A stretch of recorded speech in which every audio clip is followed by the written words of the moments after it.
Ini kisahku saat kecil ketika aku masih duduk di bangku SD.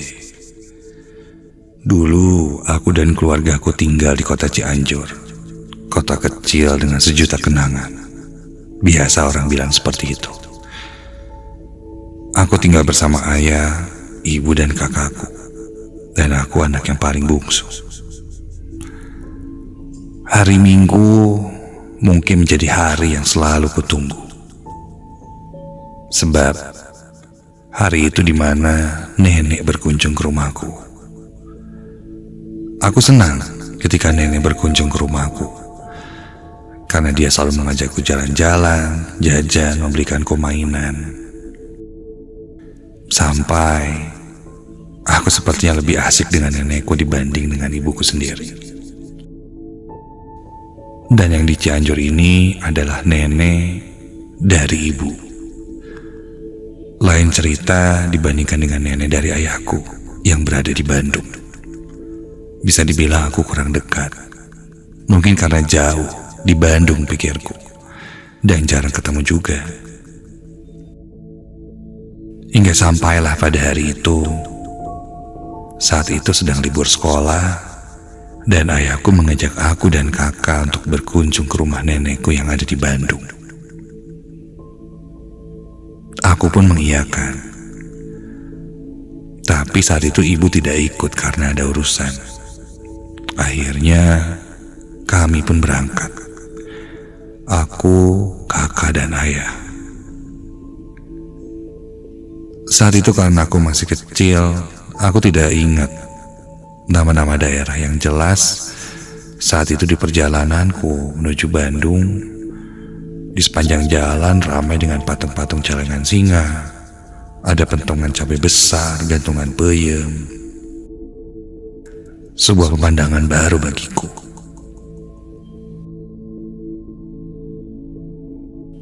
Singkat cerita, tibalah kami di rumah nenek. Begitu sampai dan bertemu nenek dari ayahku ini, kondisinya berbeda jauh dengan fisik nenek dari ibu. Dia terlihat sudah sangat tua. Badannya pun sudah tidak sefit nenek yang dari ibu. Ditambah pendengarannya yang kurang jelas juga. Bicaranya pun agak melantur.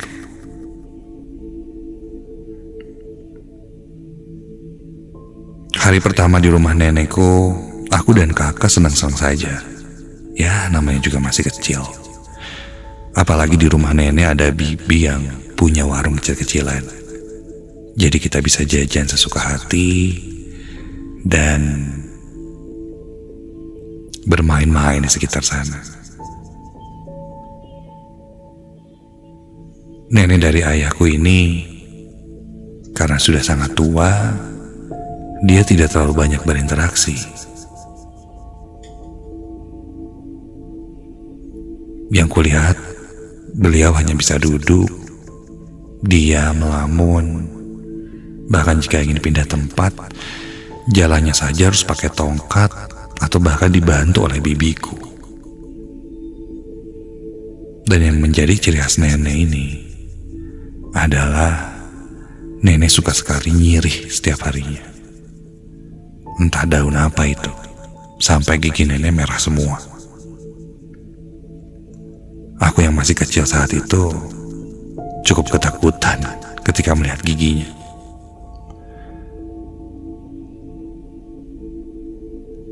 Aku menghabiskan waktu dengan berkeliling rumah nenek yang cukup besar. Saat mengelilingi seisi rumah bersama kakakku, aku baru sadar. Ternyata setelah melihat foto-foto di dinding, nenek dulu sangat cantik. Badannya bagus dan kata orang-orang, dulu itu nenek seorang penari yang cukup terkenal di kampung itu. Pantas saja, di rumah banyak sekali kebaya-kebaya dari zaman dulu. Ditambah foto nenek yang sedang memakai kebaya atau terlihat menari. Nenek juga banyak berfoto dengan orang-orang yang tidak tahu siapa itu, tapi sepertinya orang yang cukup terkenal atau orang-orang penting.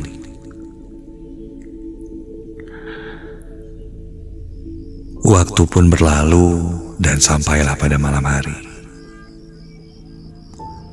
Tiba-tiba saja, di tengah malam aku terbangun. Karena aku mendengar suara gamelan mengalun. Kontan aku langsung membangunkan kakak. Dia pun terbangun dan juga mendengar suara gamelan itu. Tidak hanya itu, ada suara orang yang sedang menyinden. Entah dari mana suara itu, namun terdengar sangat jelas ke kamarku. Kakak menyuruhku kembali tidur. Dia pikir mungkin itu suara radio dari tetangga sebelah.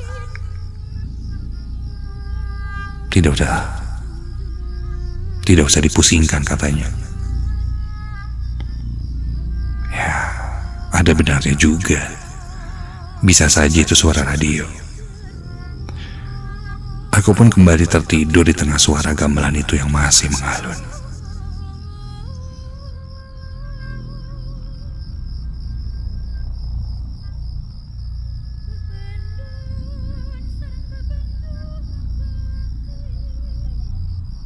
Sampai di saat semua orang sudah tidur dengan lelap, entah jam berapa itu, aku kembali terbangun karena ingin buang air kecil. Aku coba bangunkan kakakku, tapi dia sepertinya sudah sangat terlelap. Dan malam itu, suasana sangat hening, sepi. Bunyi gamelan yang sebelumnya ku dengar pun tidak terdengar lagi.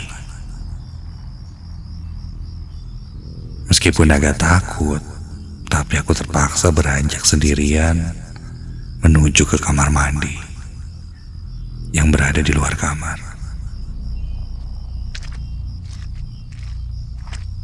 Kamar mandi di rumah nenekku ini berada di dekat ruang tamu. Dan ketika aku melewati ruang tamu, saat itu aku mendengar ada suara gamelan lagi. Samar juga ada suara perempuan sedang bersenandung. Dan kini jelas asalnya. Suara gamelan itu berasal dari kamar nenek. Kulihat pintu kamar nenek terbuka sedikit dan ada cahaya temaram di dalam kamar itu, menandakan lampu kamar nenek menyala. Suara gamelannya kini memang terasa suaranya berasal dari radio. Bunyinya tidak terlalu besar, dan ada kresek-kreseknya.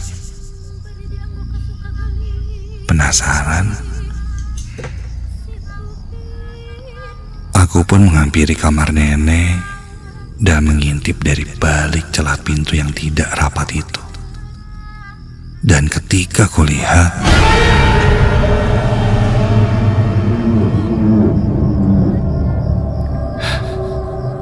aku tertegun diam dan terkejut saat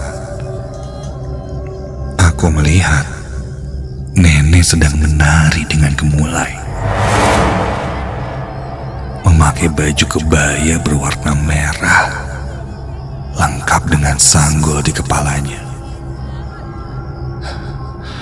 Nenek menari dengan lincah seperti menari jaipong, diiringi alunan musik dari radionya.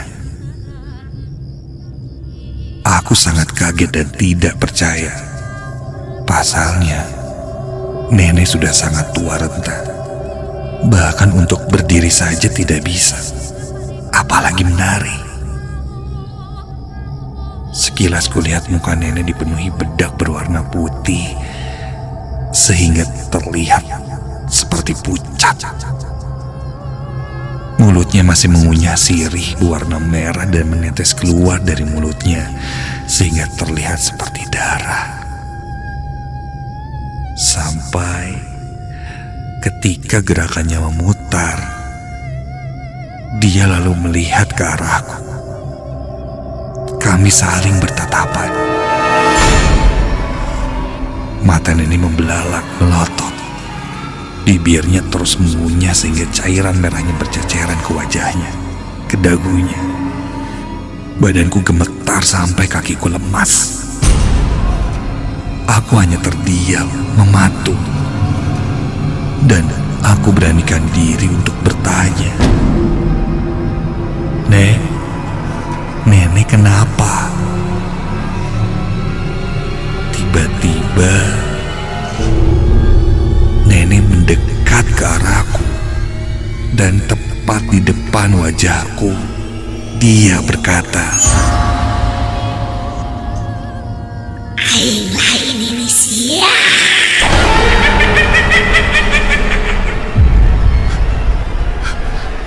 Dia berkata dia bukan nenekku sambil tertawa menyeramkan.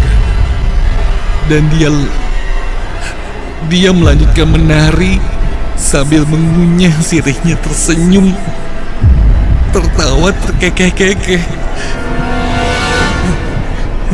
Kontan aku langsung pergi ke kamarku dan kembali untuk tidur sambil menahan ingin buang air kecil.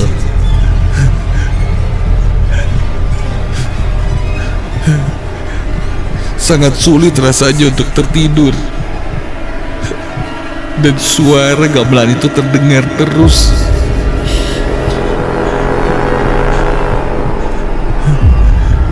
Terngiang di telingaku.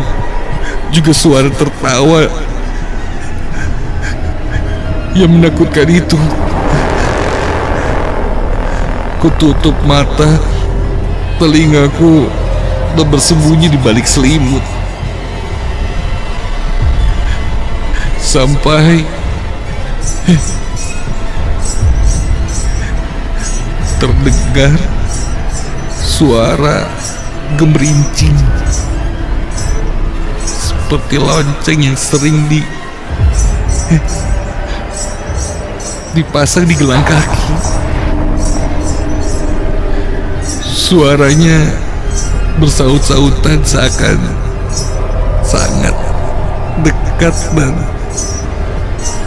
terasa seperti ada seorang penari yang kakinya memakai gelang kaki dan terus menari-nari seperti mencari perhatianku.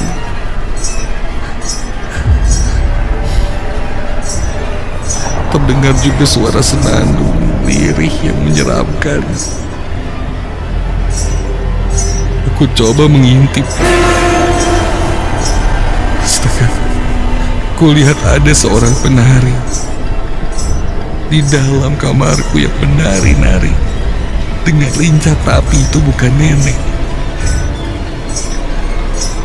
Wajahnya gelap, tidak terlihat, cenderung hitam, dan aku tidak mau lagi melanjutkannya. Aku terus berdoa, menutup mataku, telingaku, hingga akhirnya tak lama terdengar suara azan subuh.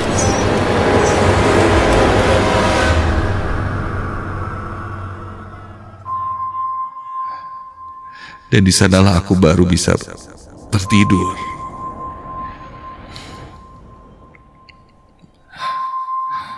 Siang harinya aku ceritakan semua kejadian itu pada ayah.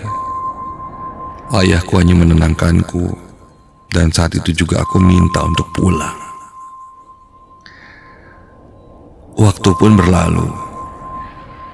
Setelah beberapa tahun kemudian, di usia nenek yang sudah sangat tua itu, aku mendengar kabar kalau kondisi nenek sudah semakin memburuk.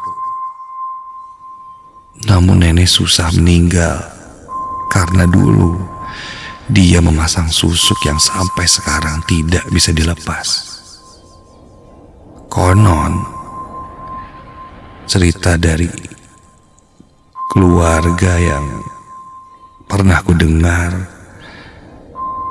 banyak orang pintar yang mencoba untuk melepaskan susuk nenek. tapi tidak ada yang bisa. Karena katanya susuknya sangat jahat dan sulit untuk dilepas. Pada akhirnya, ada orang baik yang bisa mencabut susuk nenek. Dan setelah beberapa hari ke depan, nenekku pun meninggal dengan tenang. Sudah bersih tanpa ada susuk apapun. Dan mungkin itu yang terbaik. Al-Fatihah untuk nenek. Dan yang pastinya ini menjadi sebuah pembelajaran bahwa ketika kita meminta bantuan pada sesuatu yang dalam hal ini adalah sosok-sosok lain, pasti akan ada konsekuensinya.